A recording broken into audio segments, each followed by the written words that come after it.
এটাই ছিল। ওর সঙ্গে আমার বিয়ে প্রায় 40 বছর হয়েছিল এবং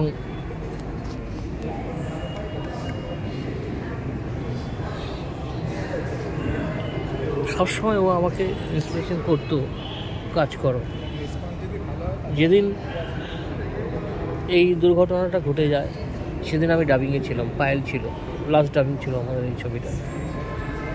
তো যাওয়ার সময় আমি ওকে জিজ্ঞেস করেছিলাম ডাবিং আজকে আছে, আমি কি যাবো? পায়েলের ডাবিং করছি। বলে হ্যাঁ যাবে না কেন, কাজটা করো, কাজটাই তো তোমাদের আসল ধর্ম, কাজ করো। কিন্তু আমি এই শেষ দেখাই আমি ডাবিং করতে গিয়েছিলাম, দেখেছি। হ্যাঁ, এই ছবির অনেক কষ্ট ছিল, ওর শারীরিক অনেক কষ্ট ছিল।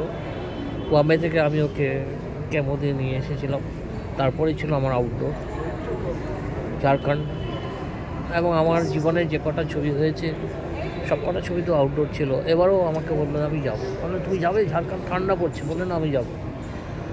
তো গিয়েছিল, হোটেল থেকে বেরোতে পারিনি, একদিন শুটিং স্পটে ছিল।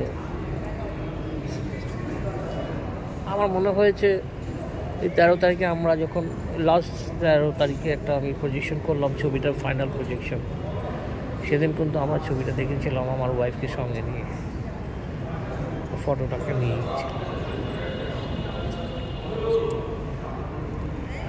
সেটা অনেক বড় জার্নি জীবনে, অনেক কিছু শিখিয়ে গেছে আমাকে। কারণ অনেক ছোটোবেলায় আমার সঙ্গে বিয়ে হয়ে এসেছিল, ঘাত প্রতিঘাতে সবসময় ও উঠে দাঁড়াতো, এটাই ছিল।